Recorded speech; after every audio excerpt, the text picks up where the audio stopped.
30 years ago, when the blood moon hung heavy in the autumn sky, the Dragonlords of Thornhaven died screaming. They died in their beds, in their gardens, in the marble halls where their ancestors had walked for 1,000 years. They died with dragonfire burning in their throats, but no breath to release it. Their ancient magic turned to poison in their veins by spells they never saw coming. The Alpha Dragonlords, whose very scent could command armies, found their biological dominance meant nothing against betrayal from within.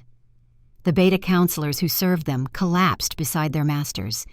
Even the few Omega seers who had tried to warn of the coming darkness were silenced before their visions could save anyone. Lord Varen Blackscale, the royal sorcerer who had served them faithfully for 20 years, stood in the center of the great council chamber and watched them fall. He was Beta-born, which meant he existed in the strange middle ground between Alpha authority and Omega subjugation, and he had spent his entire life resenting the biological hierarchy that determined a person's worth before they drew their first breath. He did not smile as the last Dragonlord choked on their own blood. He did not speak. He simply raised his staff one final time, and the dragon-blooded nobles who had ruled this kingdom since the age of myths collapsed like puppets with severed strings. In the chaos that followed, in the screaming and the blood and the desperate attempts at escape, one woman ran. Princess Lyanna, youngest daughter of the Dragonlord Patriarch and an Alpha whose presence could make lesser beings kneel, clutched her infant daughter to her chest and fled through secret passages that had been old when her great-grandfather was young. The baby girl in her arms was Omega designated, which would have made her worthless in the old hierarchy despite her dragon blood. But Lyanna had never cared about such distinctions.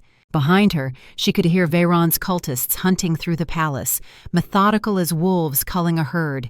She made it to the servants' quarters before they found her. The blade that took her life was merciful, at least. A single thrust between the ribs, quick and clean. As her blood soaked into the rough stone floor, she pressed her daughter into the arms of a terrified kitchen maid and whispered her final words. "Keep her hidden. Keep her safe. Her designation means nothing. The dragon will wake regardless." The maid, whose name was Elena, and who was Beta-born and barely 17 herself, looked down at the golden-eyed Omega infant in her arms and made a promise she would spend the rest of her life keeping. 28 years later, that infant had learned to make herself invisible in ways that had nothing to do with magic and everything to do with survival. Alara Nightshade moved through the corridors of Thornhaven Palace like a ghost made flesh, her footsteps silent on marble floors that had been polished by 1,000 hands before hers. At 28, she had perfected the art of being forgotten, of suppressing the Omega instincts that would normally make her hyper-aware of Alpha presences, of existing in the spaces between attention where neither dominance nor submission could reach her. This was what Omega survival looked like in a kingdom where designation determined destiny. You learned to dampen your scent with carefully prepared herbs. You learned to avoid eye contact, not out of biological compulsion, but tactical necessity. You learned that the moment an Alpha noticed you was the moment your safety ended. The autumn morning light filtered through tall windows, casting long shadows across the hallway as she carried fresh linens toward the king's private chambers. The palace was beginning to stir, servants emerging from their quarters to begin the endless work of maintaining a royal household. Alara could smell the breakfast being prepared in the kitchens below, the scent markers that indicated which areas were claimed by which alphas, the underlying musk of beta workers who formed the backbone of the palace staff. And underneath it all, faint but unmistakable to someone who had spent years learning to read such things, the slowly rotting scent that meant something was very wrong with King Aldrich Thornheart. She had been working in the palace for 10 years now, ever since her mother's death when she was 18. 10 years of keeping her head down, her scent suppressed, her Omega nature buried so deep that most people forgot she had a designation at all. 10 years of serving in the chambers of an Alpha King who, paradoxically, seemed to be the only person in the entire palace who treated her like a human being rather than a designation. Her mother had told her stories in the years before the fever took her, stories about how the Dragonlords had been different from other Alphas, how they had believed that designation was an accident of biology rather than a measure of worth, how they had built a kingdom where even Omegas could hold positions of power and respect. Those stories had seemed like fairy tales. But working in King Aldrich's chambers, Ilara had begun to wonder if perhaps there was truth buried in the myths her mother had whispered. She reached the king's chambers and knocked softly, 3 measured taps that had become ritual. "Enter." King Aldrich Thornheart's voice carried the rough edge of an alpha who had spent 40 years on battlefields before his crown became too heavy to escape, but there was none of the instinctive command that most alphas use to force Omega compliance.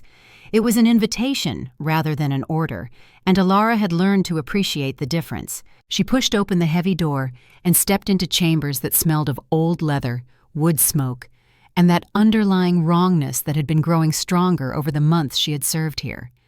Beneath the normal scent markers of a mature alpha, there was something else, something that reminded her of meat left too long in the sun, of magic gone sour, of death approaching on quiet feet. The king stood at his window, backlit by morning sun, and for a moment Ilara saw him as he must have been in his youth. Tall, broad-shouldered, with the kind of presence that made men follow and enemies hesitate. The kind of alpha whose scent alone could inspire loyalty or terror depending on his mood. But time and kingship had carved deep lines into his face, threaded silver through his dark hair, and bent his shoulders under weights that were invisible but no less crushing. And the black veins creeping up his neck, visible even from across the room, spoke of something far worse than age. He did not turn as she entered, and Ilara moved efficiently through her duties. Fresh linens on the bed, yesterday's clothes gathered for washing, the fire stoked, the water basin refilled, all the small, endless tasks that kept the machinery of royal life functioning. "Did you sleep well, Your Majesty?" she asked, the expected question at the expected time. Her voice was carefully neutral, carrying none of the automatic deference that Omegas were supposed to show to alphas. He had told her, years ago, that he preferred honest conversation to biological theater. No. The answer was different today. Usually he said yes, whether it was true or not. Ilara paused, a stack of linens in her arms, and allowed herself a glance at his profile. Something was wrong. She could see it in the tension of his jaw, the way his hand rested against the window frame as if he needed its support, the way his scent had shifted from wrong to actively alarming. "The nightmares again?" she asked quietly. This was another deviation from protocol. Omega servants did not ask personal questions of Alpha Kings. They certainly did not acknowledge that Alphas were human enough to have nightmares.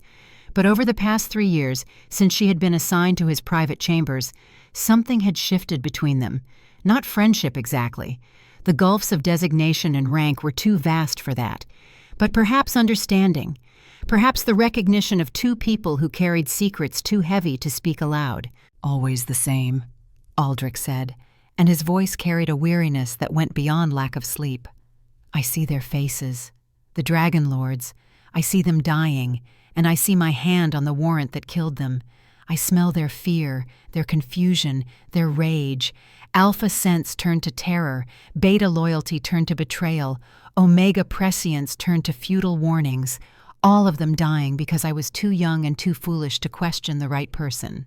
Ilara's hands tightened on the linens. She knew this story. Everyone in the kingdom knew this story, though the details had been carefully managed over the years. 30 years ago, the Dragonlords had plotted to overthrow the crown. King Aldrich, young and newly ascended to the throne, had signed the order for their arrest. The Dragonlords had resisted. In the battle that followed, they had all died. That was the official history, the approved narrative, the lie that had become truth through repetition. "You did what you believed was right," Ilara said carefully, the words she had been taught to say. "I did what Varen told me was necessary." Aldrich turned from the window, and in the morning light, Ilara saw what she had been too focused on her work to notice before. The black veins had spread since yesterday, climbing from his neck toward his jaw like dark fingers reaching for his face. "And I have spent 15 years discovering that what I believed was necessity was actually murder dressed in the language of duty. Your Majesty, your neck—" "I know." He touched the veins with his fingertips, his expression a mixture of resignation and disgust. His scent shifted, just slightly, carrying notes of an alpha acknowledging his own mortality. "They are spreading faster now. Varen says it is merely a side effect of the protective wards he maintains around the palace. That I should not worry. That my alpha constitution will fight off whatever minor malady is causing them." "But you do worry. I do not trust him." The words hung in the air between them like a knife balanced on its edge. "I have not trusted him for 15 years, and I think, Alara, that you may be one of the very few people in this palace who might understand why." Before Alara could respond, before she could process the implications of what the king was telling her, or the fact that he had used her name rather than a generic term for servants, shouting erupted from somewhere deeper in the palace. Male voices, young and drunk and angry, echoing through stone corridors with the particular ugliness of alpha privilege given free rein. Aldrich's expression darkened, and his sense spiked with a father's disappointment and a king's frustrated rage. "Kaelin, he is still awake from last night's feast." Prince Kaelin Thornheart was 29 years old, alpha designated like his father, combat trained since childhood, and heir to a kingdom that had been waiting for him to mature into his responsibilities for the better part of a decade. He was also, by all accounts that Alara had heard whispered in the servants' quarters, becoming progressively more unstable in ways that had nothing to do with normal alpha aggression. "I should go," Alara said, recognizing the particular pattern of those shouts. An alpha in the grip of something that went beyond dominance display into genuine violence. "If His Highness is in the common corridors—" "Be careful," Aldrich said, and there was something in his voice that made her pause. Not the casual concern of an alpha master for an omega servant, but something deeper, something that sounded almost like fear. "My son has not been himself lately. His scent has changed. If I did not know better, I would say something else is looking through his eyes." The warning settled into Alara's bones like ice. She left the king's chambers and made her way toward the north tower, where the shouting seemed to be coming from, moving quickly, but not so quickly as to attract attention. Invisible.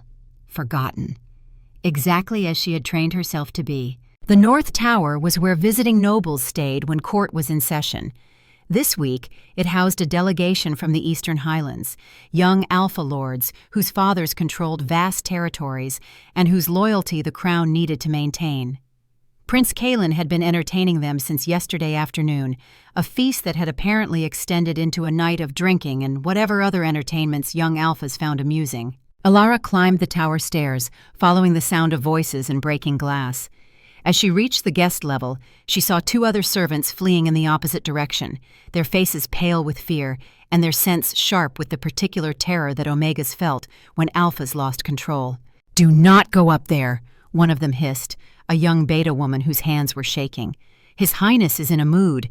He has already hurt someone." But Alara had duties in the tower chambers, and leaving them undone would attract more attention than completing them.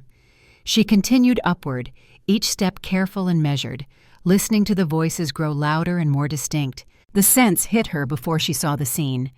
Alpha musk, thick with aggression and alcohol, the sharper scent of pain and blood, and underneath it all, something else. Something that did not smell like any designation she knew, something old and cold and fundamentally wrong. "Spilled wine on my coat, you clumsy fool!" That was Kaelin's voice, cultured and sharp and edged with something that made every Omega instinct Alara possessed scream warnings to run. "Do you know what happens to servants who cannot perform their duties properly?" "I apologize, Your Highness. I did not mean—" A servant's voice, young and terrified and breaking with the kind of submission that came from understanding that an alpha could destroy you and face no consequences. The sound of impact. A cry cut short. The smell of fresh blood mixing with fear pheromones. Alara reached the top of the stairs and saw the scene unfolding in the corridor outside the guest chambers. Prince Kaelin stood over a serving boy who could not have been more than 15, his hand raised for another blow. Behind him, 3 Highland lords watched with expressions ranging from discomfort to eager anticipation, their alpha sense mixing in ways that suggested they were feeding off Kaelin's violence like spectators at a blood sport. The prince was tall like his father, with the same strong features that made artists eager to paint his portrait. His alpha presence should have been compelling, attractive in the way that designation biology made alphas appealing to potential mates and followers. But where Aldrich's scent carried notes of oak and steel, tempered with age and wisdom, Kaelin's had a feverish quality that reminded Alara of sickness masked by perfume. His dark hair was disheveled, his expensive clothes askew, and his pale blue eyes held something that Alara could only describe as hungry. Not the normal hunger of alpha biology seeking dominance or mates, but something that wanted to consume rather than possess. "Your Highness," she said quietly, stepping into view and forcing herself to meet his eyes, despite every instinct screaming at her to submit, to lower her gaze, to accept whatever he intended to do. "I can take over the young man's duties if he is unwell." It was a calculated risk, offering to substitute herself, drawing Kaelin's attention away from a child and onto someone who might be better equipped to handle whatever mood had seized him.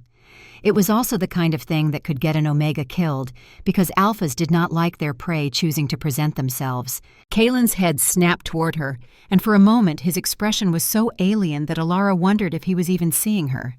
His nostrils flared, scenting her despite the herbs she used to dampen her Omega markers, and something shifted in his eyes, something that looked almost excited by the challenge of an Omega who did not automatically cower. Then his face arranged itself into a smile. It was not a pleasant smile. "Ah, the silent one," he said, and his voice carried layered tones that seemed to come from somewhere deeper than his throat. "My father's favorite invisible ghost. Tell me, Omega, do you have a name, or have you forgotten it in your dedication to being forgotten?" The deliberate use of her designation, spoken like an insult, was designed to put her in her place, to remind her that no matter how the king might treat her, she was still Omega, and therefore beneath notice, except when an alpha wanted to use her. "Alara, Your Highness. Alara." He tasted the name like wine, rolling it around his mouth. His scent intensified, carrying notes that should have triggered submission responses in her Omega biology, but instead just made her skin crawl. "And you offer yourself to save this useless boy? How very brave, how very foolish." The serving boy scrambled to his feet and fled down the stairs before anyone could stop him, his fear scent trailing behind him like smoke. Alara did not watch him go. She kept her eyes lowered in a simulation of proper Omega behavior, her posture submissive, every instinct screaming at her to run, but her mind calculating that running would only make things worse. Predators chased runners, everyone knew that. "How noble," Kaelin said, and now he was moving closer, circling her like a predator examining prey. His scent washed over her in waves, and she felt her Omega biology trying to respond with submission chemicals that her will refused to produce. "How very brave. Do you know what happens to brave Omegas in this palace, Alara?" "They learn to be quiet, Your Highness." One of the Highland lords laughed at that, but Kaelin's expression darkened. His scent shifted from merely aggressive to genuinely dangerous. "They learn to be broken," he corrected, and now there were definitely two voices speaking through his mouth, one that sounded like the prince, and another underneath that sounded like something that had never been human. "They learn that bravery without power is just another word for stupidity. And Omega bravery? That is the most pathetic kind of all." His hand shot out faster than she could react, gripping her arm with bruising force. Alara bit down on her instinctive response, forced herself to remain passive, submissive, invisible. Fighting back would only make it worse. Every Omega learned that lesson early or did not survive long. "My coat," Kaelin said, gesturing to where his expensive garment lay draped over a chair. His fingers dug into her arm hard enough that she could feel bones grinding. "Do you see it? Do you see the wine stain that clumsy fool left on it?" Alara looked. The coat was pristine. There was no stain. But she knew better than to contradict an alpha who was looking for an excuse. "I see it, Your Highness," she lied. "Liar!" The backhand caught her across the face with enough force to send her stumbling against the wall. Pain exploded through her cheek, sharp and hot and clarifying. The taste of blood filled her mouth. This was not going to end with a single blow. She could see it in his eyes, in the way his hands were clenching and unclenching, in the eager expressions of the Highland lords who had perhaps come here expecting entertainment and were now going to get it. "Your Highness, please," she said, hating the pleading in her voice, but knowing that resistance would only fuel his rage. "I will clean the coat. I will make everything right. I am sorry." The apology was automatic, drilled into her by years of surviving in a world where Omegas apologized for existing. Too late for that. His boot caught hers in the ribs, and this time she could not contain her gasp of pain. She curled instinctively, trying to protect her vital organs, feeling bones crack under the impact. His hands were in her hair now, dragging her back upright with a strength that suggested he was enjoying this far too much. "Look at me when I'm speaking to you!" Kaelin snarled, and his voice had changed completely now. deeper, layered with harmonics that hurt to hear, carrying a command that tried to burrow into her brain and force compliance through means that had nothing to do with designation biology. "Look at me and remember your place, Omega Filth." Alara forced herself to meet his eyes, and what she saw there stopped her breath. For just a moment, less than a heartbeat, she saw something else looking back at her through Kalen's face. Something ancient and cold and utterly inhuman, something that wore the prince's features like a mask and found the entire situation amusing. Something that smelled like rot and venom and hunger that could never be satisfied. Then it was gone, and there was only Kalen, his fist drawn back for another blow, his expression twisted with a rage that seemed too large for the trivial excuse that had triggered it. The blow never landed. Because something inside Alara, something that had been sleeping for 28 years, something that her mother had warned her to keep buried at all costs, finally woke up. The amulet she wore beneath her dress, her mother's final gift, suddenly burned against her skin like a brand. Heat flooded through her body, not painful but overwhelming, and she felt her Omega biology twist into something else entirely. Something that had nothing to do with designation hierarchy and everything to do with power that predated the Alpha-Beta-Omega system by thousands of years. Her vision sharpened until she could see individual dust motes hanging in the air. She could hear heartbeats, smell truths hidden beneath surface scents, sense the flow of magic through the palace stones like currents in an invisible ocean.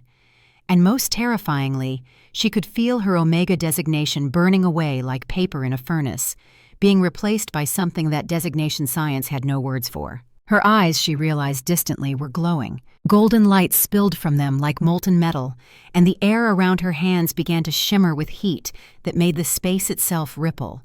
Her scent changed completely, shifting from suppressed Omega to something that made all three Highland Alphas step backward involuntarily, their dominance displays forgotten in the face of something their biology recognized as far more dangerous than any alpha could ever be. "What?" Kalen started to say, and then Alara's instinct took over. She pushed, not with her hands, with something else, something that felt like it had always been there waiting to be acknowledged. Power, raw and ancient and furious, erupted from her in a wave of force that sent Kalen flying backward across the corridor. He hit the far wall hard enough to crack the stone, then slid to the floor in a heap of expensive fabric and shocked confusion. The Highland Lords were shouting, weapons appearing in their hands, but Alara could barely hear them over the roaring in her ears. The world had become simultaneously too sharp and too strange. She could see patterns in the air, swirls of color and heat that she somehow understood were the residual traces of magic, old spells woven into the palace stones centuries ago by people whose designation had been irrelevant to their power. And she could see, with terrible clarity, the thing that was coiled around Prince Kalen like a parasitic shadow. A serpent made of darkness and malice, its ethereal form sunk deep into his spine, its fangs buried in the base of his skull, feeding on his alpha biology and twisting it into something monstrous. "Impossible," someone breathed, and Alara turned to see a new figure standing at the top of the stairs. King Aldrich, his sword drawn, his face a mask of shock and something that looked almost like recognition. His alpha sense spiked with protective instincts and barely controlled rage, but underneath it she could smell something else. Hope, perhaps, or fear of hope. "The eyes," he whispered, his voice carrying across the frozen tableau. "Dragon gold, just like them. Just like the Dragonlords whose designation meant nothing compared to their power." Alara tried to speak, tried to explain what was happening, but her body was shaking too hard, and the power flowing through her veins felt like it was burning her alive from the inside out. Her Omega biology was screaming that she had just attacked an alpha, that she would be killed for this, that there was no forgiveness for what she had done, but something deeper, something that had nothing to do with designation and everything to do with heritage, whispered that she had done nothing wrong, that the old magic did not care about alpha or beta or omega, that dragon fire burned the same for everyone who deserved burning. She reached for the amulet, thinking somehow that removing it might stop whatever was happening, and her fingers closed around heated metal that pulsed with its own heartbeat. The golden light flooding from her eyes intensified, and suddenly the corridor was full of images, not hallucinations, Memories. Memories that belonged to someone else, bleeding through the amulet into her consciousness with brutal clarity. She saw her grandmother, Lady Evelyn Silvermoon, alpha designated but dismissive of such distinctions, standing in a chamber deep beneath the palace, surrounded by evidence of corruption so vast it made her head spin. She saw Lord Veyron entering the chamber, beta-born and bitter, saw the flash of betrayal in her grandmother's eyes a moment before the poison blade struck home. She saw her mother fleeing through secret passages with an infant in her arms, an alpha woman protecting an omega daughter because love transcended biology. Saw the kitchen maid Elena, beta and brave, promising to keep that infant safe. Saw her own face, golden eyes wide with inherited terror, designation irrelevant to the power sleeping in her blood, staring back at her from a memory 28 years old. "Dragonborn," King Aldrich said, and his voice cut through the chaos in her mind like a lifeline. His alpha command wrapped around the words, trying to ground her, trying to bring her back from wherever the power was taking her. "You are Dragonborn. By the old gods, you are one of them. Designation means nothing. You are Dragonlord." Alara collapsed to her knees, the power draining from her as quickly as it had come, leaving her hollow and shaking. The golden glow faded from her eyes. The heat bled from the air. Her scent shifted back toward Omega, though now it carried undertones that would never quite fit into designation categories again. But nothing would ever be normal again. Prince Kaelin groaned and stirred against the wall, his eyes focusing on her with a mixture of fear and confusion. The Highland lords stood frozen, weapons half drawn, clearly unsure whether they should be protecting their prince or running for their lives from the Omega, who had just thrown an alpha across a corridor with nothing but thought and magic. And King Aldrich looked at Alara with an expression that held shock, grief, recognition, and perhaps the beginning of hope. "Guards," he said quietly, his voice carrying absolute authority despite its softness. His alpha command rippled through the air, compelling instant obedience from anyone within range. "Seal the tower. No one leaves, no one enters. Send for Captain Morgana immediately, and someone fetch Lady Helena from the archives. Tell her the dragon has woken, and we need her expertise immediately." Then he sheathed his sword, crossed the corridor in 3 long strides, and knelt beside Alara on the cold stone floor. His scent wrapped around her, and she felt her omega biology trying to respond to his alpha presence with submission, but the dragon fire in her blood would not allow it. She met his eyes as an equal for the first time in her life. "How long have you known?" he asked quietly. "I did not know," Alara managed, her voice barely above a whisper. "My mother told me I was Dragonborn, but I thought it was just a story, something to make an Omega child feel special when everyone else said we were worthless. I thought my designation was all I was." "You are not worthless. You never were." Aldrich's hand, rough and scarred from 40 years of war, reached out to gently tilt her chin up so she was looking at him directly. His alpha scent carried sincerity that designation biology made it almost impossible for alphas to fake. "If you are what I think you are, if you carry the blood I think you carry, then you are the last living heir to the most powerful magical bloodline this kingdom has ever known, a bloodline that existed before the designation system, that transcended alpha and beta and omega, that chose its wielders by heart rather than biology." "I am a servant," Alara said, because it was the only truth she had ever known. "I am Omega. That is all I am." "You are Dragonborn," Aldrich corrected gently. "And if Lord Veyron discovers what you are, he will kill you before sunrise. Your designation will not protect you because the power you just displayed has nothing to do with alpha dominance or omega submission. It is older and far more dangerous than the biological hierarchies humans invented to organize themselves." The weight of those words settled over the corridor like a shroud. Somewhere in the distance, bells were beginning to ring, alarm spreading through the palace as word of the disturbance reached the guards. They had minutes, perhaps, before this moment spiraled beyond anyone's ability to control. Alara looked past the king to where Prince Kaelin was slowly pulling himself to his feet, one hand pressed against the back of his head where he had struck the wall. Their eyes met, and for just an instant she saw something that looked almost like gratitude flicker across his face. Then his expression went blank, and when he spoke, his voice carried that strange layered quality again. "The dragon wakes," he said, And it was definitely not Kaelin speaking through Kaelin's mouth. "How delightful! The Master will be so pleased. An Omega with dragonfire. That combination has not existed in 3,000 years.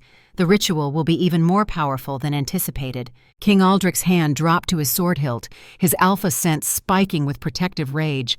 But before he could draw the blade, heavy footsteps thundered up the stairs, and a woman appeared in the corridor entrance. Captain Morgana Steelwind was 45 years old, beta-designated and built like someone who had spent 3 decades turning her body into a weapon that could stand against alphas without needing their biological advantages. She surveyed the scene with the kind of instant tactical assessment that separated competent soldiers from legendary ones. "Your Majesty," she said, her voice carrying the rough edge of a lifetime of shouted orders. "I received your summons. What in the name of the old gods happened here?" "The dragon woke," Aldrich said simply. Morgana's eyes widened fractionally, then snapped to Alara with an intensity that made her feel pinned like an insect to a board. "By the first flame," Morgana breathed. "After all these years, after all this time." She dropped to one knee, a gesture of respect so profound that it shocked everyone watching into silence. "My lady, I have waited 3 decades to say these words. The Order of the First Flame stands ready to serve. Designation means nothing to Dragonfire. You are heir to something greater than Alpha or Beta or Omega could ever be." Alara stared at this woman, this Beta warrior who commanded the king's own guard and answered to no Alpha's dominance, and felt the ground shifting beneath her feet in ways that had nothing to do with magic and everything to do with the sudden, terrifying realization that her life had just changed in ways she could not begin to comprehend. "I do not understand," she said. "You will," Morgana replied, rising smoothly to her feet. "But first, we need to get you somewhere safe. Somewhere Veyron's eyes cannot reach and his designation manipulations cannot touch." She looked at the king. "Your Majesty, with your permission, I request immediate transfer of this woman to secure quarters under the protection of my personal guard." "Granted," Aldrich said without hesitation. "But we move her through the dragon vault. If Veyron is watching, let him think she fled the palace entirely." "What about my son?" Everyone turned to look at Prince Kaelin, who stood swaying slightly in the corridor, his alpha sense cycling between confusion and something harder to define. "Father," he said, and now his voice was his own again, younger and frightened and desperate. "Father, something is wrong with me. I did not mean to hurt her. I did not mean any of it, but sometimes I cannot control my alpha impulses. Something amplifies them, makes them monstrous, makes me monstrous." His words cut off abruptly, his body going rigid, and that layered voice returned. "The prince is mine," it hissed through Kaelin's mouth. "He has always been mine. His alpha biology makes him so easy to manipulate, and soon the dragon will be mine as well. Omega or not, her power will fuel the Master's ascension." Then Kaelin collapsed unconscious before he hit the floor. The Highland lords finally found their courage and rushed forward to attend their fallen prince, but Morgana was already moving, her hand on Alara's arm, pulling her toward the stairs with beta strength that did not need alpha biology to be formidable. "We go now," she said urgently, "before whatever is wearing His Highness's skin wakes up again." Alara allowed herself to be pulled, her mind still reeling from everything that had happened in the space of a few minutes. As they descended the tower stairs at a near run, King Aldrich falling into step beside them, she clutched her mother's amulet and tried to make sense of a world that had turned completely upside down. She was dragonborn. Her grandmother had been murdered. Lord Veyron was not the hero of the kingdom's history, but its secret poison. Prince Kaelin was possessed by something that spoke with 2 voices and wanted to claim her for purposes she did not dare imagine. And her Omega designation, which she had believed defined her entire existence, apparently meant nothing to power that chose its wielders by criteria the designation system could not measure. They reached the lower levels of the palace, moving through passages that Alara had cleaned 1,000 times but never truly seen. Morgana led them with the confidence of someone who knew every secret way, every hidden door, every route that avoided the main corridors where nobles might be walking. Finally, they stopped before what appeared to be a blank wall of ancient stone, marked only by a pattern of dragons carved into the rock so long ago that they had been worn almost smooth by time. King Aldrich pressed his hand against one of the dragons, and Alara felt something respond in the stone. Magic, old and patient and powerful, recognizing the blood of kings. The wall split down the middle and swung inward, revealing stairs that descended into darkness. "The Dragon Vault," Aldrich said quietly. "Built by your ancestors 3,000 years ago, before the designation system existed. Only those with dragon blood or the blessing of the crown can enter. Alpha, Beta, and Omega mean nothing here. Only power and purpose matter." He gestured for her to precede him, and Alara stepped through the doorway into her inheritance. The stairs spiraled down into the heart of the mountain upon which Thornhaven Palace had been built. Torches burst into flame as they descended, responding to Alara's presence with an eagerness that suggested they had been waiting a very long time for dragon blood to return to this place. The vault itself was a vast chamber carved from living rock, its walls covered in scrolls and weapons and artifacts that hummed with barely contained power. But what drew Alara's attention, what made her breath catch in her throat and her heart stutter in her chest, was the thing that occupied the center of the chamber. A dragon's heart, easily the size of a grown man, suspended in crystal that pulsed with inner light, and it was still beating. "By the old gods," Alara whispered. "The heart of Draconis the Eternal," Morgana said reverently. "First of the dragons, father of the bloodline that became the Dragonlords. It has beaten for 10,000 years, long before humans developed their designation system, and it just started beating faster when you entered the room, responding to your blood regardless of whether you are Alpha or Beta or Omega." Alara approached the suspended heart slowly, drawn by something she could not name. As she drew closer, the amulet around her neck began to glow, warm against her skin, and the dragon heart's rhythm synchronized with her own pulse. "Who am I?" she asked, the question barely audible. King Aldrich moved to stand beside her, his reflection ghostly in the crystal's surface. "You are Alara Nightshade," he said quietly, his alpha authority making the words feel like truth carved into stone. "Daughter of Princess Lyanna, granddaughter of Lady Evelyn Silvermoon, descendant of a bloodline that once ruled this kingdom with wisdom and justice. Your designation is Omega, but your heritage is Dragonlord. You are the last of a bloodline that transcended the biological hierarchies that divide us, that believed power should serve rather than dominate, that understood designation was an accident of birth rather than a measure of worth."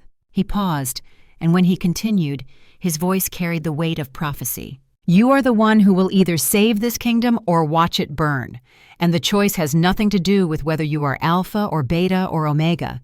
It has everything to do with what kind of person you choose to be when power finally acknowledges you." Alara turned to face him, this Alpha King who had spent 30 years living with the consequences of a single terrible decision, and saw in his eyes the weight of guilt that had been crushing him since before she was born. "Tell me everything," she said. And there, in the vault beneath the palace, surrounded by the artifacts of her murdered ancestors, King Aldrich Thornheart began to speak the truth that Lord Varen Blackscale had spent 3 decades ensuring would never be spoken aloud. The truth that would change everything. The truth that would finally, after all these years, demand justice that had nothing to do with designation and everything to do with what was right. Outside, in the world above, the afternoon sun was beginning to set. The first stars were appearing in a sky that would soon be dark, and in his tower laboratory, far from the commotion in the North Tower, Lord Varen Blackscale felt a disturbance in the ancient wards he had woven throughout the palace. Something had awakened, something old and powerful and dangerous, something that transcended the designation system he had used to keep the population divided and controllable for 30 years. He smiled, his fingers tracing patterns in the air that left trails of shadow, and began to prepare for the confrontation he had known would come eventually. The last dragon had finally revealed herself. The serpent was ready to strike. And somewhere in the space between alpha dominance and omega submission, between beta neutrality and dragonfire, the future of the kingdom hung in balance. The truth, King Aldrich Thornheart discovered long ago, was a weapon that cut in all directions at once. He sat in the dragon vault, the crystal-encased heart of Draconis pulsing its ancient rhythm behind him, and watched Alara Nightshade absorb the story of her grandmother's murder with a stillness that reminded him of the moment before a storm breaks. She had not interrupted once in the hour he had been speaking. She had barely moved, but her golden eyes, those unmistakable marks of dragon blood that superseded any designation, had grown progressively brighter as each piece of the terrible puzzle fell into place. 30 years, she said finally, her voice carrying a flatness that was somehow more terrible than rage would have been. You have known for 30 years that Lord Veyron murdered my grandmother, murdered all the Dragonlords regardless of their designation, and you did nothing. I did not know for 30 years, Aldrich corrected quietly, his alpha scent carrying sincerity, even as his words carried shame. I discovered the truth 15 years ago, when I was reviewing old records and found inconsistencies in Veyron's reports about the supposed conspiracy. By then, he had already woven his magic so deeply into the palace, into the designation hierarchies themselves, that attempting to move against him openly would have meant civil war. So you chose to do nothing. I chose to survive long enough to find a way to stop him. Aldrich pulled aside the collar of his shirt, revealing the black veins that had spread across his chest like a spider's web. In the days since she had awakened, they had grown significantly worse.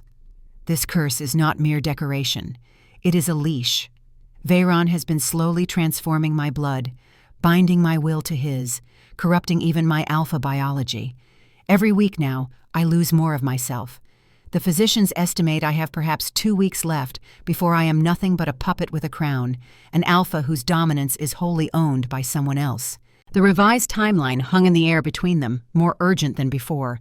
Not years or months, but weeks, days perhaps. Alara stared at the corruption spreading beneath his skin, her omega biology instinctively responding to an alpha in distress, but her dragon heritage refusing to allow submission to override her agency. Why did you not tell anyone, your advisors, your guard? Because Veyron has eyes and ears everywhere. Captain Morgana stepped forward from where she had been standing guard at the vault entrance, her beta practicality cutting through the emotional weight of the moment. Spies in the kitchens, cultists among the nobles, demons wearing the faces of trusted servants. For 15 years, His Majesty and I have been playing a very careful game, gathering evidence, identifying allies, and waiting for something that could tip the balance. Waiting for me, Alara said. Waiting for any dragonborn survivor. Morgana's scarred face softened slightly. But yes, specifically hoping for you. Your mother did an excellent job hiding you, Lady Alara. So excellent that even the Order of the First Flame did not know where you were until 5 years ago, when she died, and you came to work in the palace under Omega designation that should have made you invisible to anyone looking for dragon heritage. You knew I was here for 5 years and said nothing? We protected you by saying nothing. Morgana moved closer, and despite her battle-worn appearance, her voice carried a gentleness that seemed out of place. If Veyron had discovered you before you awakened, before you had any chance to defend yourself, he would have harvested your blood for his rituals, regardless of your designation, and left your body in an unmarked grave. We kept you safe by keeping you invisible, by letting you think you were nothing but an Omega servant. Alara looked between them. These two people who had apparently been orchestrating a silent war for longer than she had been aware of her own heritage, and felt the weight of their expectations settling onto her shoulders like a physical thing. "What do you want from me?" she asked. Aldrich rose from where he had been sitting, moving with the careful precision of a man whose body no longer entirely obeyed him, his alpha constitution fighting a losing battle against magical corruption. He crossed to one of the vault's walls and pulled down a leather-bound volume that looked ancient enough to have been written when the kingdom was young.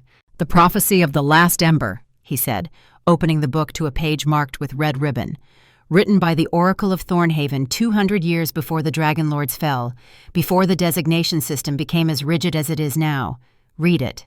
Alara took the volume, her hands trembling slightly as she read the words inscribed in fading ink. "When serpent venom poisons the crown and dragon fire is extinguished from the land, when the rightful heirs lie bleeding in forgotten graves, and corruption wears the mask of wisdom, when Alpha and Beta and Omega forget they are all equally human, then shall the last ember wake.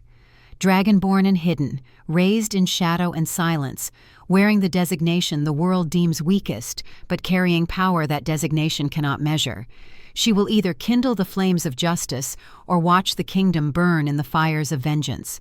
Her choice alone will determine whether the old magic dies forever or rises reborn from ashes of the fallen, whether designation defines us or we define ourselves. The words seemed to pulse with their own power, and Alara felt the amulet at her throat grow warm in response. "This is why Veyron orchestrated the genocide," Aldrich said quietly, "not just to seize power, but to prevent this prophecy from ever coming true." He knew that as long as even one dragonborn survived, especially one who understood what it meant to exist at the bottom of the designation hierarchy, his control over the kingdom would eventually be challenged in ways that alpha dominance alone could never defeat. "And now I have awakened." Alara closed the book, her mind racing through implications and possibilities. "Which means his worst fear has been realized, an Omega with dragonfire." "Worse than that." Morgana's expression was grim. "Your awakening happened in front of witnesses. The Highland Lord saw an Omega throw an Alpha Prince across a corridor with magic. By now, word will be spreading through the palace like wildfire.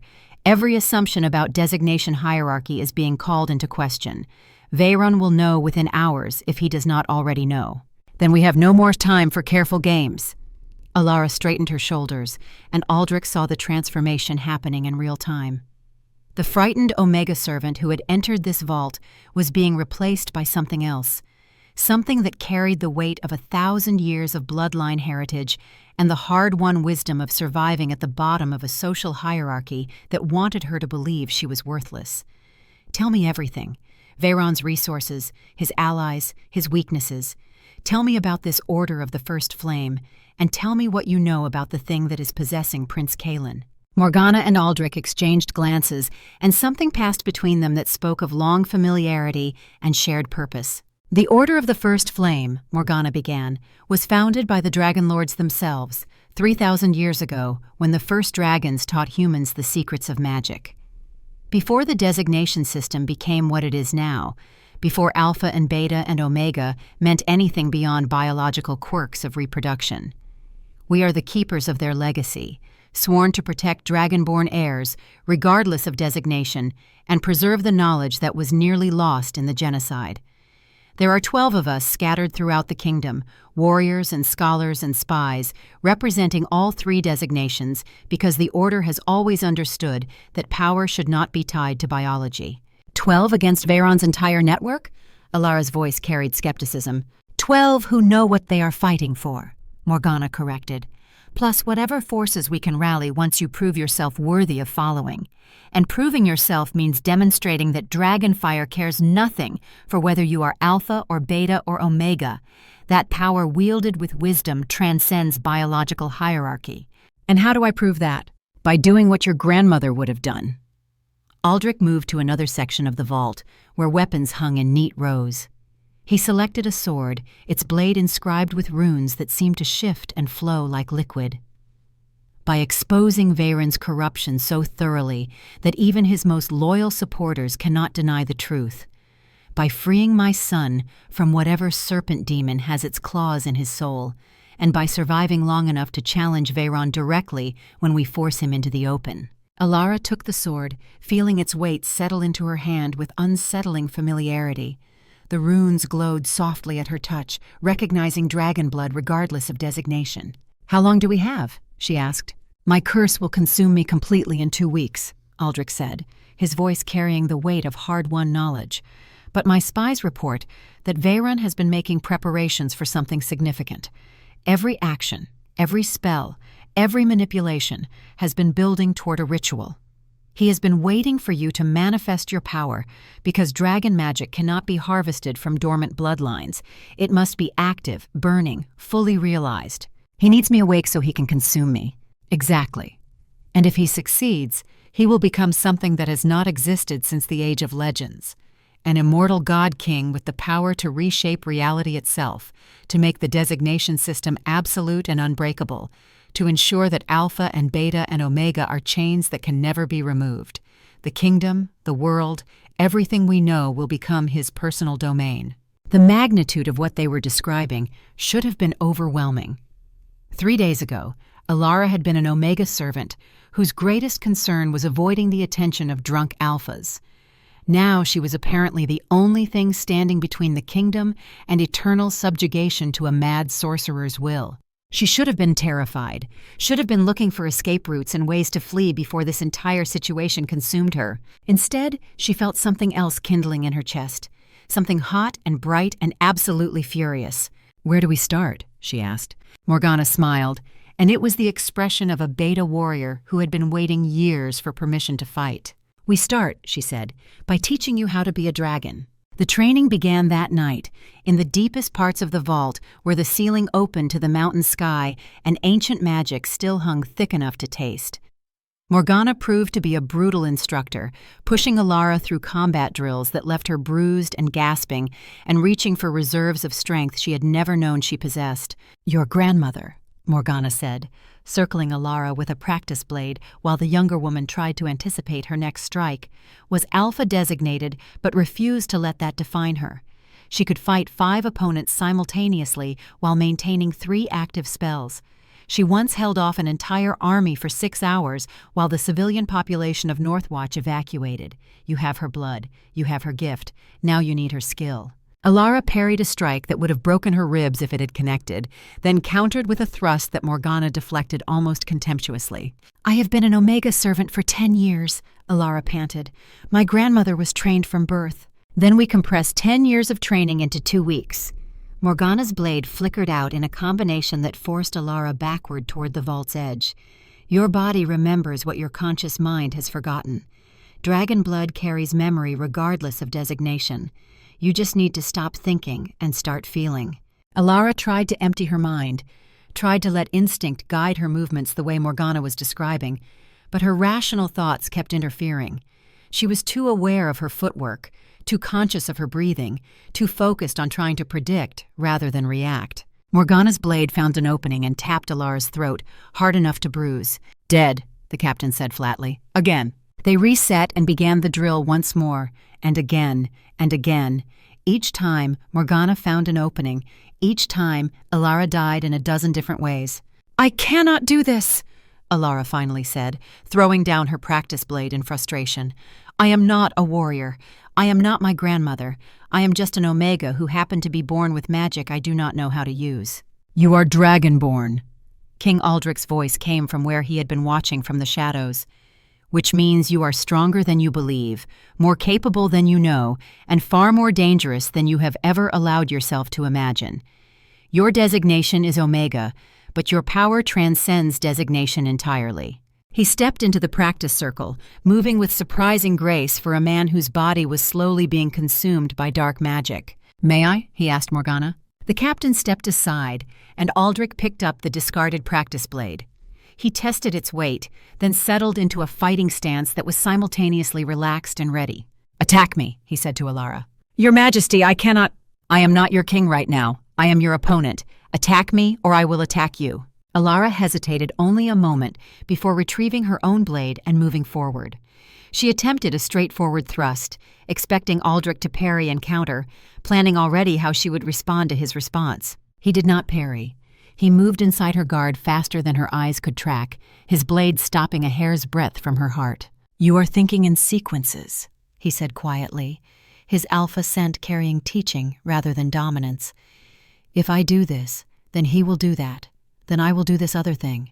Warriors think in possibilities. What could he do? What might I do? How many futures exist in this single moment of blade and balance and breath?" He reset to his starting position, and Alara tried again. This time, she did not commit fully to her attack, leaving herself options to change direction if he moved unexpectedly. His blade found her throat before she had completed her first movement. "Now you are thinking in possibilities but moving in hesitation," Aldrich said. "That is worse than thinking in sequences. At least sequence thinking commits fully to each moment." Alara felt frustration building into something dangerously close to despair. "Then what am I supposed to do?" "Stop trying to be something you are not." Aldrich lowered his blade and stepped closer, his voice gentling. "Morgana fights like an avalanche, overwhelming and inevitable. Your grandmother fought like wildfire, consuming everything in her path. You are neither of those things. You need to discover what you are and fight as yourself." "I do not know what I am." "Then let us find out together." Aldrich moved back into position, but this time his stance was different. Open, almost vulnerable. An invitation rather than a challenge. "Do not think about attacking me," he said. "Think about protecting yourself. Someone is coming to hurt you. An alpha who believes your designation makes you prey. Show me how you survive." Alara felt the shift immediately. The tension in her shoulders eased, her breathing steadied. She was not trying to be a warrior anymore. She was just trying to stay alive, the same skill she had been perfecting for 10 years in the palace corridors where Omegas learned to navigate alpha violence. When Aldrich moved, she did not try to meet his attack with force. She slipped aside, using his momentum against him, her blade finding the opening his strike had created. It was not a killing blow, but it was a touch, and that was more than she had managed in 2 hours of drilling.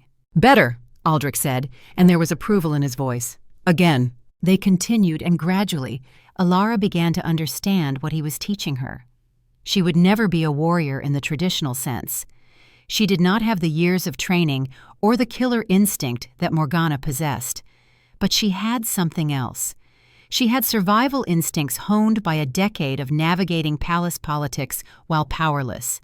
She had learned to read people, to anticipate threats, to find the spaces between attention where safety lived. That was her fighting style. Not overwhelming alpha force, not beta reliability, but the patient river that wears away mountains over centuries. By the time they finished, hours later, Alara was exhausted but exhilarated. Her body ached in ways she had never experienced. Her mind felt sharp and clear. And when she looked at the practice blade in her hand, it no longer felt foreign. "You learn quickly," Morgana observed, offering Alara water from a leather flask. "Your grandmother would be proud." "My grandmother would probably be disappointed that her granddaughter spent the last decade believing her Omega designation made her worthless." "Your grandmother," a new voice said from the vault entrance, "would have done exactly what you did to survive in a world that used designation to justify cruelty." They all turned to see a woman descending the stairs, tall and elegant, and moving with the kind of confidence that suggested she feared very little in this world.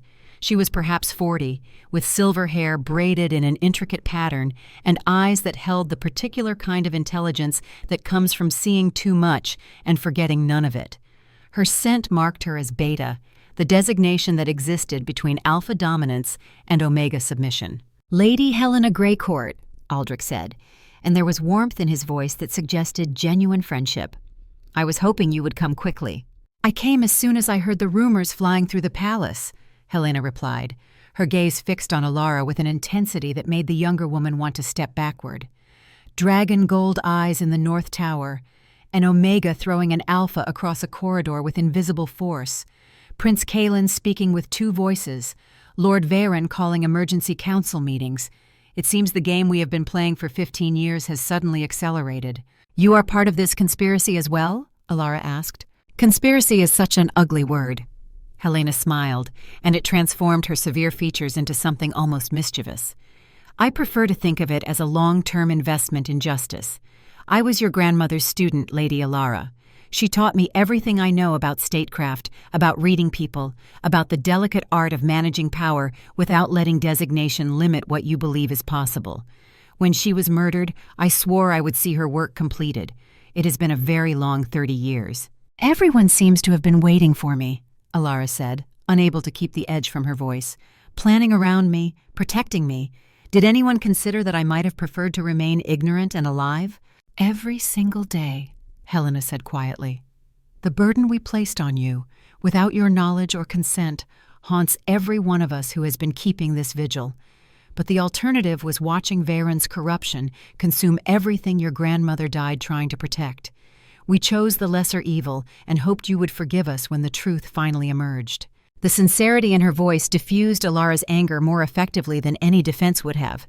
These people had sacrificed decades of their lives maintaining a shadow war against an enemy who held every advantage. Whatever choices they had made, they had paid for them. "What happens now?" Alara asked, directing the question at the room rather than any individual. "Now," Aldrich said, "we move from defense to offense. Varen knows you exist, which means he will be accelerating his own plans. We cannot give him time to prepare. We need to strike first, hard, and in a way that begins unraveling his network of support." "How?" "By doing what should have been done 30 years ago."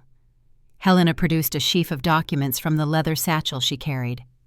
"We expose his crimes to people who still believe in justice, not the nobles he has corrupted or the officials he has bribed, but the kingdom itself. The common people who have been suffering under his economic policies. The soldiers who have been dying in border wars he provoked for his own purposes. The families who have lost loved ones to his magical experiments. And most importantly, we expose how he has used the designation system to keep everyone divided and controllable. She spread the documents across a nearby table, and Alara saw columns of numbers, names, dates, all carefully compiled evidence of systematic corruption. Your grandmother spent the last year of her life assembling this case, Helena continued. I have spent the last 30 years expanding it. There is enough evidence here to condemn Veyron 10 times over if we can present it to the right audience in the right way. And what is the right way? Alara asked, studying the documents with growing horror as the scope of Veyron's crimes became clear. A grand assembly, Aldrich said. A gathering of every noble house, every guildmaster, every military commander, representatives from all 3 designations, because this must be seen as transcending alpha dominance politics. A public forum where evidence can be presented and witnessed by hundreds of people simultaneously. Veyron can silence individuals, but he cannot silence an entire assembly without revealing his true nature. He will never allow such a gathering. He will if I command it as king. Aldrich's smile was grim. He has been careful to maintain the fiction that I rule, and he merely advises. If I suddenly call for a grand assembly to address concerns about palace security following the attack on Prince Kaelin, he cannot refuse without exposing how completely he has undermined my authority. You would be gambling everything on a single public confrontation, Morgana said, though her tone suggested she approved of the idea. We are already gambling everything, Aldrich replied. The only question is whether we do it on our terms or his, and whether we do it in the next few days, while I still have enough of my mind left to lead. They spent the next several hours planning, and Alara found herself drawn into a world of political calculation and strategic maneuvering that was as complex as any battlefield. Every decision had consequences that rippled outward in ways that could help or harm their cause. Every ally had to be carefully approached. Every potential betrayal had to be anticipated. By the time false dawn began lighting the eastern sky, they had the outline of a plan. It was dangerous and relied heavily on luck and timing and people acting against their own short-term interests in favor of long-term justice. But it was better than waiting for Veyron to come to them on ground of his choosing. 3 days, Aldrich said, as they prepared to leave the vault. That is how long it will take to summon representatives from across the kingdom. 3 days for Alara to continue training. 3 days for us to secure the allies we will need when Veyron inevitably responds with violence. And what about Prince Kaelin? Alara asked. Throughout the night's planning, no one had mentioned the possessed prince who remained somewhere above them, perhaps even now being used by Veyron to gather intelligence or plan countermoves. Aldrich's expression darkened with pain that went beyond the physical corruption spreading through his body. My son, he said quietly, is the most dangerous piece on the board. The demon possessing him is old and powerful and absolutely loyal to Veyron. It feeds on his alpha biology, amplifies his worst impulses. As long as Kaelin lives, we have an enemy inside our innermost circle who knows everything we know and cannot be kept from our counsels. You are talking about killing him, Alara said, horror creeping into her voice. I am talking about mercy. Aldrich turned away, unable to meet her eyes. You saw him in that corridor. You saw the thing looking through his eyes, using his alpha dominance as a weapon. My son is trapped in his own mind, forced to watch as something else wears his body and commits atrocities in his name. Every day he continues to exist is another day of torture for him. There must be another way. If there is, we have not found it in 5 years of searching. Morgana's voice carried the weight of hard experience. I have consulted every scholar, every priest, every hedge witch who might know how to break a possession this complete. The demon is bonded to His Highness at the soul level. Attempting to tear them apart would destroy Kaelin as surely as a blade through the heart. Alara thought about the moment in the corridor when Kaelin's true self had broken through, desperate and frightened and begging for someone to stop him. She thought about the gratitude she had seen in his eyes just before the demon reasserted control. When I awakened, she said slowly, when my magic manifested, I saw the demon. not as Kalen, but as this serpent thing coiled around his spine, and in the vision from my grandmother's amulet, I saw memories that were not mine. If dragon magic can reveal what is hidden, perhaps it can also separate what has been forced together. "The risk," Aldrich began, "is worth taking," Alara interrupted, "because the alternative is killing a man who has spent years being tortured by his own helplessness. If there is even a chance I can free him, I have to try." "This is not your responsibility," Aldrich said, but his voice carried hope rather than conviction. "Everything about this situation is apparently my responsibility." Alara touched the amulet at her throat, feeling its warmth pulse in response. "I am the last ember. I am supposed to either save the kingdom or watch it burn. Well, saving it includes saving your son if I possibly can." Morgana and Helena exchanged glances, and something passed between them that might have been respect. "It would need to happen during the Grand Assembly," Helena said thoughtfully, "in front of witnesses who can testify to what they saw. If you succeed in freeing Prince Kalen, and he testifies about Veyron's manipulation, it would be devastating to whatever defense Veyron attempts. And if I fail, then we lose our chance at saving Kalen, but gain a public demonstration of dragon magic that will convince any skeptics that designation means nothing to true power." Helena's pragmatism was brutal but practical. Either outcome serves our purposes, though obviously one is preferable to the other. They continued planning until the sun was fully risen and the palace above them began stirring to life. When they finally emerged from the vault, moving through passages that ensured Alara would not be seen by servants or guards who might report her presence, she felt the weight of the next 3 days pressing down on her shoulders. 3 days to train, 3 days to prepare, 3 days until she would stand in front of the assembled power of the kingdom and attempt to expose a conspiracy that had been 30 years in the making. 3 days until she would either become the savior the prophecy promised or the first casualty of a war she had not chosen. She was escorted to quarters in the noble wing, rooms that were larger than any space she had ever called her own, and told to rest. But sleep was impossible. Her mind raced with everything she had learned, everything she still needed to learn, everything that could go wrong. She was standing at the window, watching the palace gardens where servants moved through their morning duties, when someone knocked at her door. "Enter," she said, expecting Morgana with more training schedules or Helena with more documents to review. Instead, King Aldrich stepped into the room, and for the first time since she had known him, he was not wearing the crown or the formal robes that marked his position. He looked like a man rather than a monarch, vulnerable and tired and carrying burdens that would have crushed someone with less strength. "I wanted to speak with you," he said quietly, "not as your king, but as someone who has spent 3 years learning to value your company more than perhaps was wise." Alara felt her heart skip in a way that had nothing to do with fear or magic. Over the years she had served in his chambers, she had developed feelings for Aldrich that she had never allowed herself to fully acknowledge. He was the king, she was an Omega servant. The gulf between them was unbridgeable, except that gulf was beginning to narrow. She was not just an Omega servant anymore.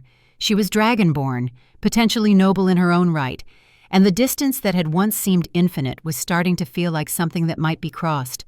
"What did you want to say?" she asked. Aldrich crossed the room to stand beside her at the window, close enough that she could feel the heat of his body, smell his alpha scent mixed with the corruption that was slowly consuming him, see the way his hands trembled slightly with the effort of maintaining control. "I wanted to say that I am sorry," he said, "for the burden we have placed on you, for the danger we are asking you to walk into, for the childhood you never had because your mother spent her life hiding you from monsters, for everything that was stolen from you by my weakness and Veyron's evil. You were not weak. I was young and foolish, and I trusted the wrong person." Aldrich's hands gripped the window ledge hard enough that his knuckles went white. "I signed the death warrant for your entire family based on lies, and I have spent every day since trying to atone for that mistake. But atonement does not bring back the dead. It does not restore what was lost." Alara turned to face him fully, studying this man who carried the weight of kingdoms and the guilt of genocide with equal measure. "You are dying," she said quietly. "The curse is killing you faster than you told the others." "I have perhaps 2 weeks left before I am completely consumed," he admitted. "Veyron has been accelerating the process since you awakened. He knows I will try to stop him, so he is ensuring I will not have the time or strength to succeed." "Why did you never tell me? In all the mornings I spent in your chambers, all the conversations we had, why did you never ask for help? Because there was nothing you could have done." Aldrich finally met her eyes, and she saw in them a complexity of emotions that took her breath away.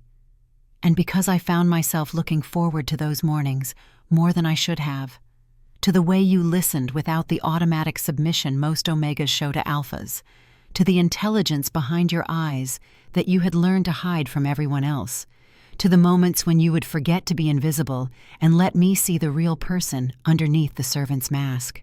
The confession hung in the air between them, dangerous and honest and impossible. "Your Majesty—" "Aldrich," he interrupted. "When we are alone, I am just Aldrich, not an alpha, not a king, just a man who is running out of time." "Aldrich," she corrected, tasting his name without the formal distance. "You are the king. I am—" "Dragonborn," he said, "descendant of the most powerful magical bloodline in history, potentially the savior of the entire kingdom. You are not just anything, Alara. You never were. Your designation is Omega, but your worth has nothing to do with designation." He reached up slowly, giving her time to step back if she wanted, and brushed a strand of hair away from her face with fingertips that trembled slightly. "I am old," he said quietly. "I am dying. I have a grown son, and more regrets than I can count. You deserve someone young and whole and untainted by the crimes I have committed. But I need you to know that when this is over, if we somehow survive everything that is coming, if the curse does not consume me first, I would very much like to find out who we might become to each other without the weight of kingdoms and designations between us." Alara should have stepped back, should have maintained the distance that propriety and practicality and 10 years of Omega survival instincts demanded, should have remembered that kings and servants, no matter their bloodlines, lived in different worlds. Instead, she reached up and placed her hand over his, feeling the roughness of calluses earned through decades of sword work, the warmth of skin that was being slowly consumed by dark magic, the slight tremor that spoke of vulnerability carefully hidden beneath alpha authority. "I would like that too," she said. They stood there for a long moment, the future uncertain, and the present precarious, and the past full of tragedies that could not be undone. But in that moment, they were just two people who had found something precious in the most unlikely circumstances. Designation and rank and dragonfire all fading into insignificance compared to simple human connection. Then Aldrich stepped back, and the king returned to his face like a mask being lowered. "Rest," he said, his voice formal again. "Tomorrow, the real work begins. And 3 days from now, we change everything. For better or worse, the designation system as we know it will never be the same." He left, and Alara stood alone in her borrowed rooms, her hands still warm from his touch, her heart pounding with emotions she had never allowed herself to feel. 3 days until the Grand Assembly. 3 days until she would attempt to free a possessed prince and expose a conspiracy that had murdered her entire family. 3 days until she would discover whether the prophecy's promise of salvation or destruction would prove true. She looked down at the amulet resting against her chest, the last gift from a mother who had died protecting her, and felt the dragon magic stirring in her blood like embers being breathed back into flame. "I am ready," she whispered to the empty room. But in a tower high above, Lord Varen Blackscale smiled into the darkness and made preparations of his own. The serpent had been patient for 30 years. 3 more days would change nothing. Or so he believed. 3 days can feel like an eternity when you are preparing for war, or like 3 heartbeats when you are dreading what comes next. For Alara Nightshade, standing in the grand hall of Thornhaven Palace as representatives from every corner of the kingdom filed into their seats, those 3 days had been both. She had trained until her muscles screamed and her magic burned in her veins like living fire. She had memorized the faces and loyalties of every noble house, every guildmaster, every military commander who would witness what happened today. She had reviewed the evidence that Helena had spent 30 years compiling until she could recite corruption and murder in her sleep. But nothing had truly prepared her for this moment, for standing before hundreds of people, wearing a dress that marked her as nobility rather than servant, her dragon-born heritage proclaimed by the golden embroidery that caught the light from 1,000 candles, her Omega designation visible in the way certain alphas in the crowd unconsciously dismissed her before remembering what she had done 3 days ago in the North Tower. The grand hall was a cathedral of power, its vaulted ceiling disappearing into shadows far above, its walls hung with tapestries depicting 1,000 years of kingdom history. At the far end, raised on a dais that elevated him above the assembled crowd, King Aldrich Thornheart sat upon his throne. He wore the full regalia of his office today, crown and ceremonial armor and the weight of absolute authority. But Alara could see the black veins creeping up his neck toward his jaw, visible even from across the hall, and significantly worse than they had been just days ago.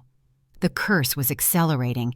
They were running out of time faster than anyone had anticipated. Beside the throne, standing in the position of highest honor, reserved for the king's most trusted advisor, Lord Varon Blackscale watched the proceedings with an expression of benevolent patience. He was 65 years old, but looked 20 years younger, his silver hair and elegant bearing giving him the appearance of a distinguished Beta scholar rather than the architect of genocide. He had not tried to stop the Grand Assembly, had not objected when Aldrich announced that concerns about palace security required a full gathering of the kingdom's leadership, had even helped organize the event, ensuring that his own supporters were well represented among those in attendance. Alara knew why. He was confident, supremely, dangerously confident that whatever accusations were brought against him, he could deflect or discredit them, that his network of compromised officials and magical influence would protect him as they had for 30 years. He had not anticipated the dragon waking, but he believed he could control even that threat, could use the designation system itself as a weapon against an Omega who dared to challenge him. Today they would prove him wrong, or die trying. Captain Morgana stood at Alara's side, armored and armed, her Beta presence a reminder that this assembly could turn violent at any moment. Behind them, arranged in careful formation, were the other 11 members of the Order of the First Flame, warriors and scholars representing all 3 designations who had waited 3 decades for this moment. Helena sat among the noble representatives, her silver hair and elegant bearing making her appear to be just another Beta member of the aristocracy rather than the architect of the day's strategy. She had spent the morning ensuring that key allies were positioned strategically throughout the hall, ready to support the revelations that were coming. And in a guarded chamber beneath the hall, sedated with herbs that Helena had personally prepared, Prince Kalen waited. The demon possessing him had fought the drugs with savage desperation, but Morgana's best warriors had eventually subdued him. For the first time in 5 years, the prince was unconscious, and the demon temporarily silenced. When he woke, Alara would attempt something that had never been done before, something that would either free him or kill them both. But first they had to survive the next hour. King Aldrich raised his hand, and the assembled crowd fell silent with the kind of instant obedience that comes from generations of ingrained hierarchy, alpha authority compelling even other alphas to respect the crown. Lords and ladies, commanders and guildmasters, honored representatives of Thornhaven's great families, he began, his voice carrying to every corner of the vast hall, despite the weakness Alara could see in his body. I have called this assembly to address matters of grave importance to the kingdom's security and future. What you will hear today may shock you. It may challenge everything you believe about the past 30 years, but I charge you on your honor to listen with open minds and judge based on evidence rather than assumptions about designation or rank. He paused, letting the weight of his words settle over the crowd. 30 years ago, the Dragonlords of Thornhaven were executed for treason against the crown. Alpha, Beta, and Omega, they died regardless of designation because their dragon blood supposedly made them traitors. I signed that order based on intelligence provided by my most trusted advisor, Lord Varon Blackscale, who convinced me that a conspiracy threatened to overthrow the kingdom. For 30 years, I believed I had acted justly. For the past 15 years, I have known I was lied to. The hall erupted in shocked murmuring. Varon's expression remained neutral, but Alara saw his fingers tighten on the staff he carried, saw the subtle gathering of magical energy around his hands. The evidence that Lord Varon presented was fabricated. Aldrich continued, his voice cutting through the noise. The conspiracy he claimed to have uncovered never existed. The Dragonlords were murdered not because they threatened the crown, but because they had discovered Lord Veyron's own crimes, and more dangerously, because they represented a form of power that transcended the designation system he has used to keep this kingdom divided and controllable for 3 decades. "These are serious accusations, Your Majesty," Veyron said, his voice carrying the perfect tone of concerned loyalty.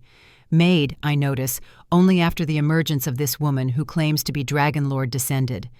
An Omega claiming power she cannot possibly wield.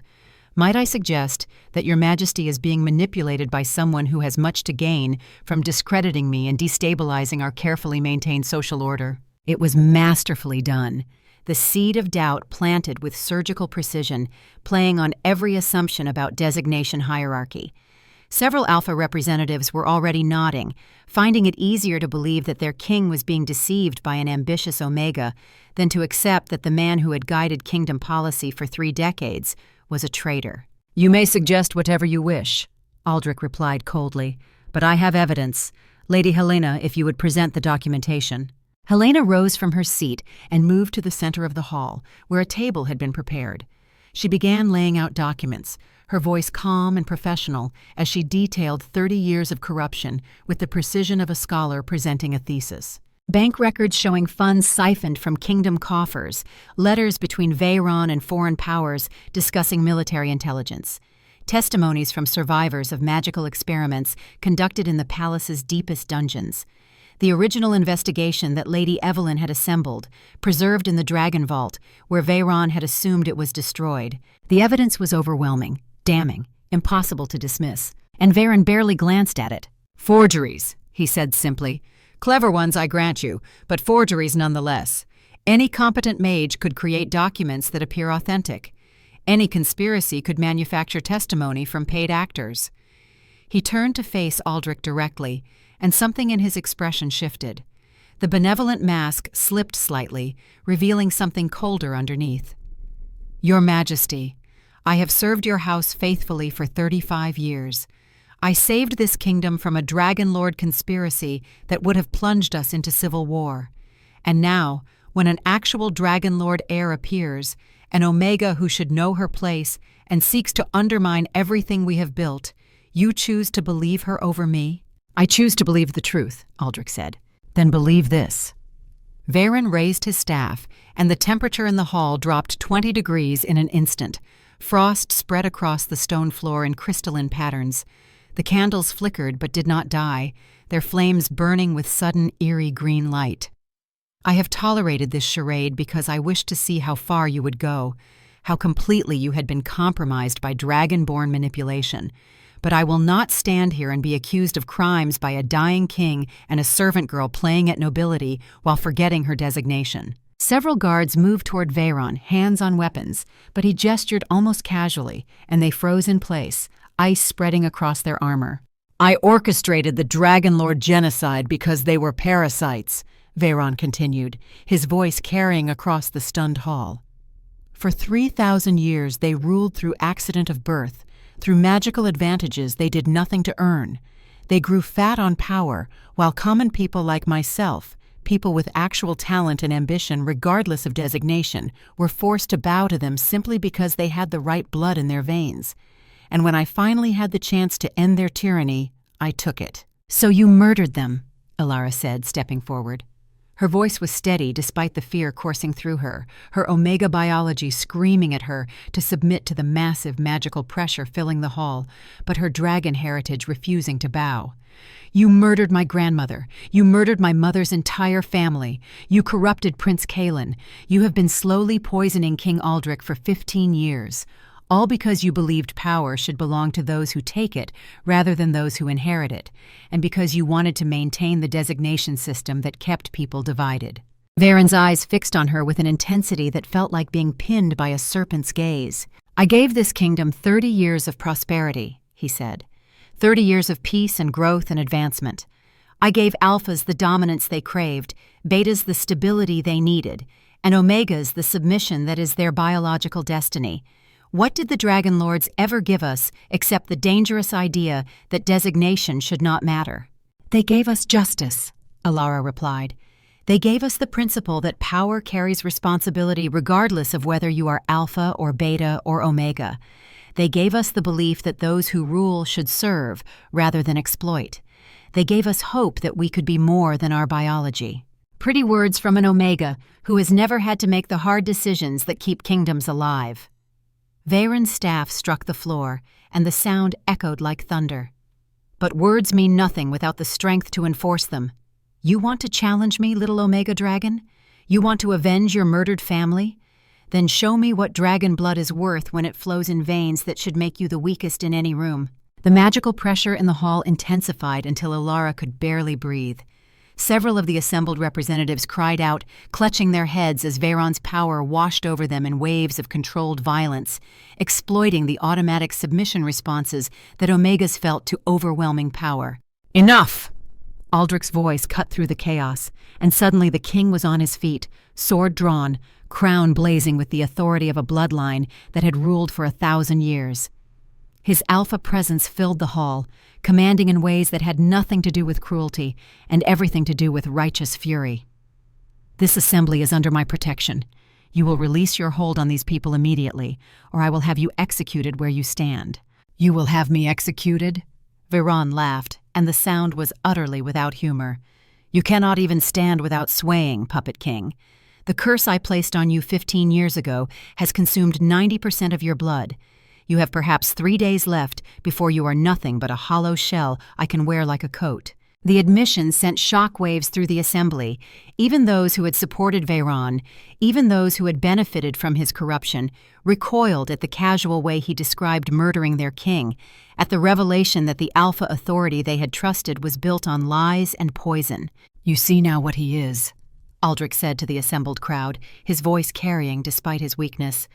Not a loyal advisor, but a serpent who has been slowly constricting around the kingdom's throat for 3 decades. Everything he has built, every aspect of the designation hierarchy he claims to have perfected, has been in service of his own apotheosis. 3 days? Veyron's smile was terrible to behold. Your Majesty, I am afraid your intelligence is out of date. The ritual I have been preparing is complete. I no longer need the blood moon or any other celestial alignment.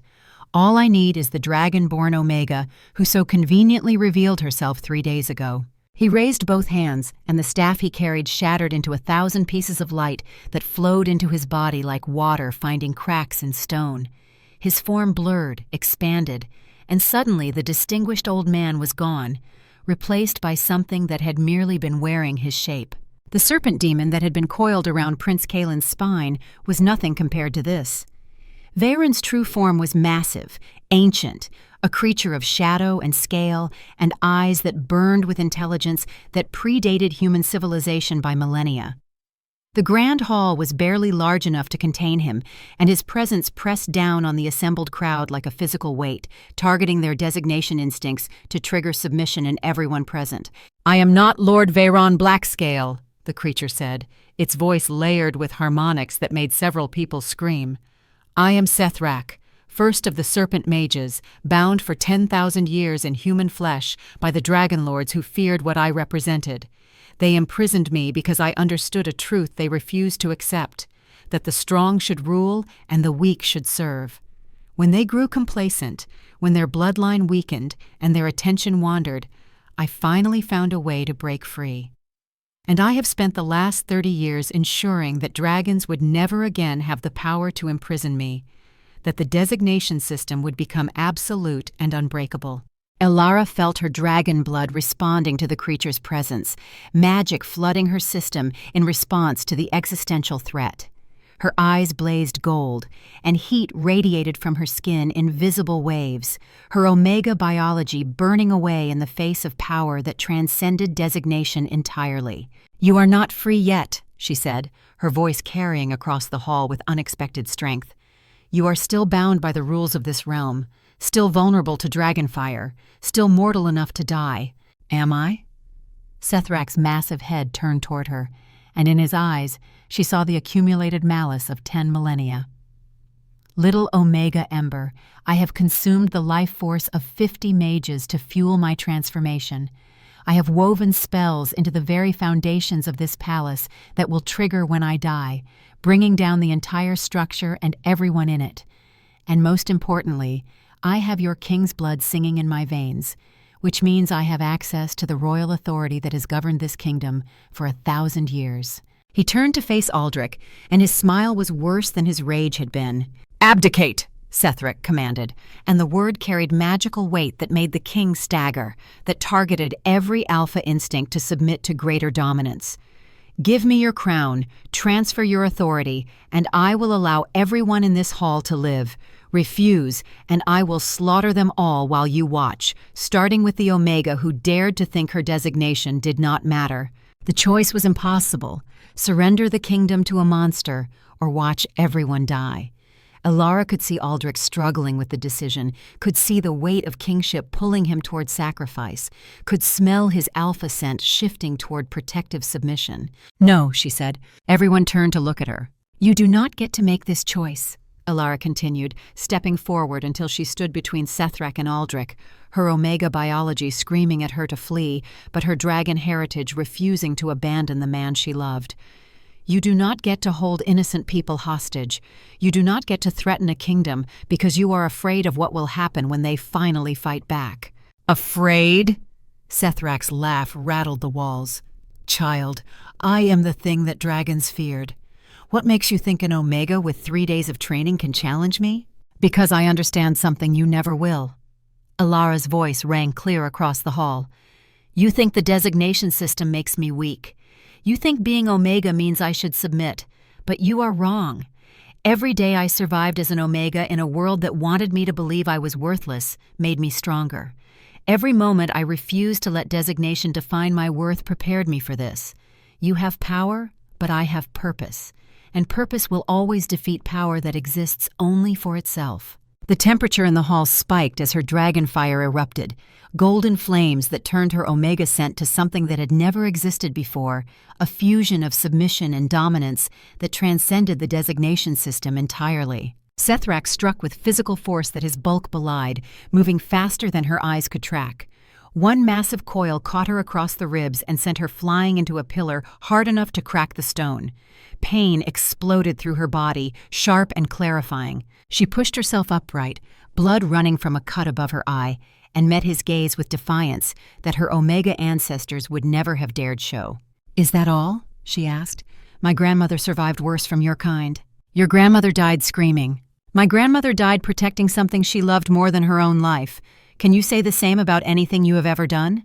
The question struck deeper than physical blows. Alara saw it in the way Sethrac hesitated, in the flicker of something that might have been ancient pain crossing his inhuman features. "I loved once," he said quietly, and for a moment his voice lost its layered quality, becoming almost human. "Before the Dragonlords imprisoned me, before I spent 10,000 years trapped in darkness, alone with my rage and my hunger, I loved, and they took even that from me when they stole my freedom." "Then you understand," Alara said, pulling herself fully upright despite the pain, despite her Omega biology begging her to submit, to survive, to stop fighting. "You understand what it means to lose everything to someone else's cruelty, so why inflict that same loss on others? Why become the thing you hated?" "Because power is the only truth that matters in the end." "No," Alara's voice carried absolute conviction.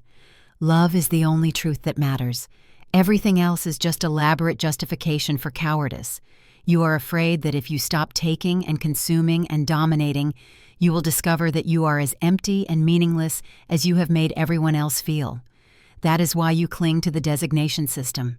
Because as long as people believe they are defined by alpha or beta or omega, they will never realize that love and purpose and choice are what actually make us human." She reached up and grasped the amulet at her throat, her mother's final gift, and felt it pulse with warmth that had nothing to do with magic and everything to do with memory. Her mother, who had sacrificed everything to keep her daughter safe. Her grandmother, who had died investigating corruption because justice mattered more than personal safety. All the Dragonlords who had ruled not through designation hierarchy, but through service. That was the power Sethrac could never understand, the strength that came not from consuming others, but from protecting them. The love that transcended alpha and beta and omega, that made designation irrelevant in the face of what truly mattered. The amulet blazed with golden light that made the earlier display look like candle flame compared to sunrise. But this was not just dragonfire.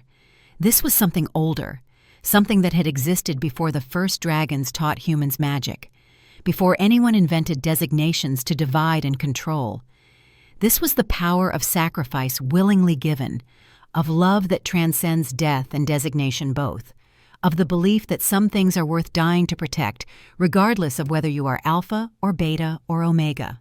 And when that light struck Sethrak, when it wrapped around his massive form like chains made of molten gold, he screamed with a sound that shattered windows and cracked stone.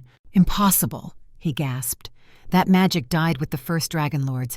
It cannot exist in a world governed by designation hierarchy." "It exists," Alara said, walking forward despite her injuries, despite her omega biology, despite everything that told her this was impossible. "It exists in every person who chooses compassion over cruelty, in every act of courage against impossible odds, in every moment when someone decides that others matter more than personal power or designation advantage. You cannot kill it because it is not in blood or spells or ancient artifacts or alpha dominance or omega submission. It lives in the choices we make every single day, regardless of what biology says we should be." The chains of light tightened, and Sethrak's form began to destabilize. He was powerful, ancient, filled with consumed magic and 10,000 years of rage. But he had forgotten the fundamental truth that the Dragonlords had understood. Power without purpose is just violence waiting to happen. And violence, no matter how strong, no matter how it exploits designation biology, eventually consumes itself. "This is not over," Sethrak snarled, his form dissolving into shadow. "I will return. I will find a way. I am eternal." "Maybe," Alara said, "but today you lose." The light exploded outward in a pulse that washed through the entire grand hall, through the palace, through the kingdom itself. Everywhere it touched, Sethrak's corruption burned away like morning mist under sun. The spells woven into the palace foundations shattered. The curse eating Aldrich's blood evaporated. The demon possessing Prince Kaelin shrieked and fled, leaving the prince's body free for the first time in 5 years. And at the center of it all, Lord Varen Blackscale's human form collapsed to the stone floor, ancient and frail and finally mortal again. The serpent mage Sethrak was not destroyed, could never be truly destroyed as long as darkness existed in human hearts. But he was banished, cast back into the void between worlds, his power broken and his schemes undone. Silence fell over the grand hall like snow. Then King Aldrich was moving, running despite his age and his wounds, despite the fact that the curse had been consuming him moments ago, dropping to his knees beside where Alara had collapsed, her strength finally giving out. "Foolish, brave woman," he said, his voice thick with emotion, his alpha scent carrying relief and love and fear all mixed together. "You could have died." "I know," Alara whispered, her omega exhaustion finally claiming her. "But I did not. We did not." Around them, the assembled representatives began to stir. Some were weeping, some were praying. All of them had witnessed something that would be told and retold for generations. The day the last Dragonborn, an Omega who should have been the weakest person in the room, faced down the Serpent Mage and saved the kingdom not through superior power, but through superior purpose. Aldrich gathered her into his arms, and in front of hundreds of witnesses, in front of the assembled power of the kingdom, he did something that no Alpha King had done in living memory. He kissed an Omega as an equal. "Marry me," he said when they finally broke apart, his voice carrying across the still silent hall.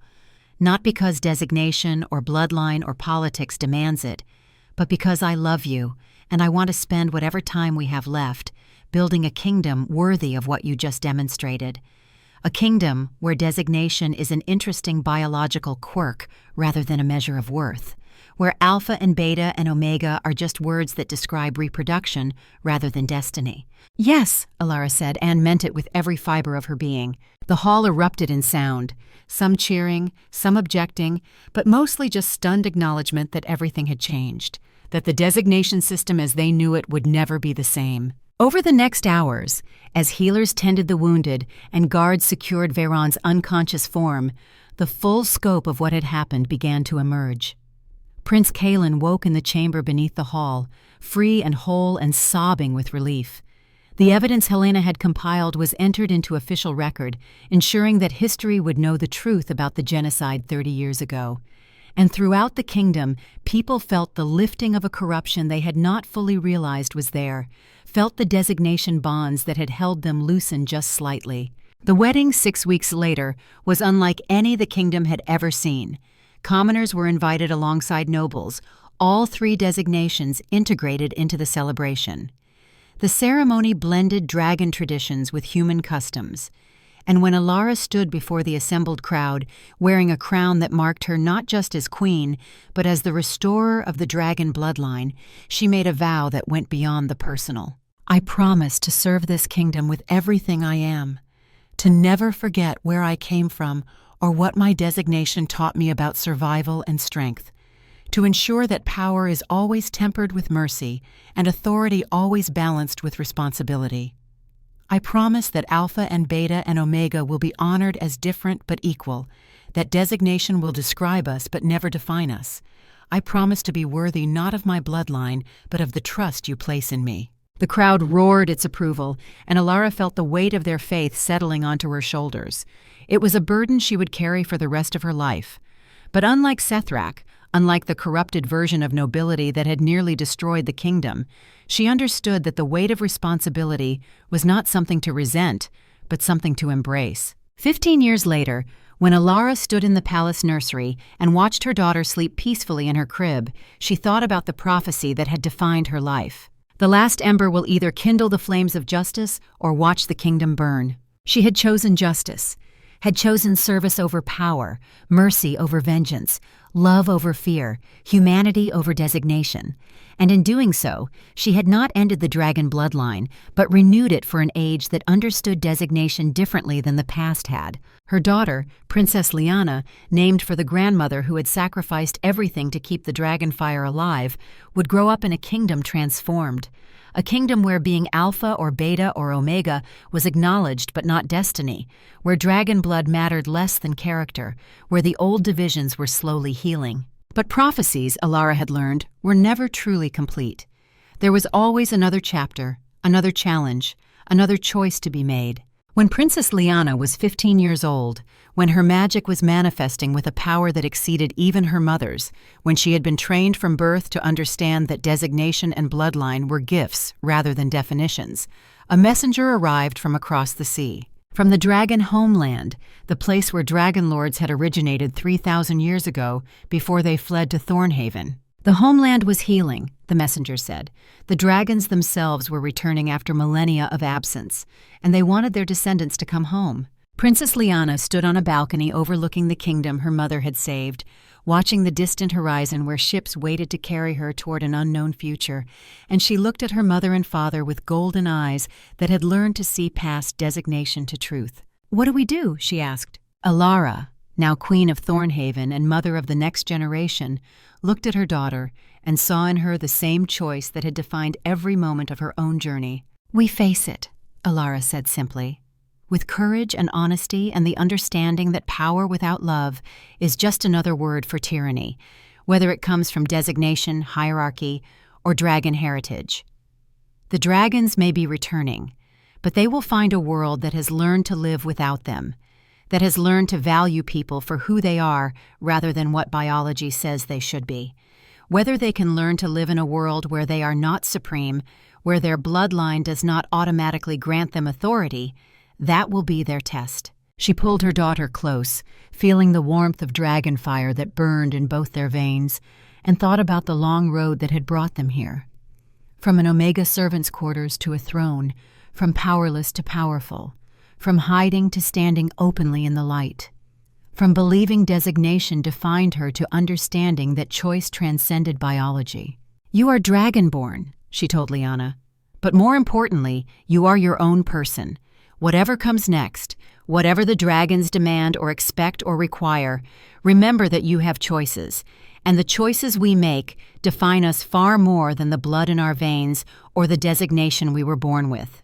Princess Liana nodded, her golden eyes reflecting the setting sun, and Alara knew that the story was far from over. New challenges waited on the horizon. New threats would emerge from the shadows. The work of building a just kingdom where designation was acknowledged but not destiny was never finished, because justice was not a destination, but a journey that had to be walked every single day.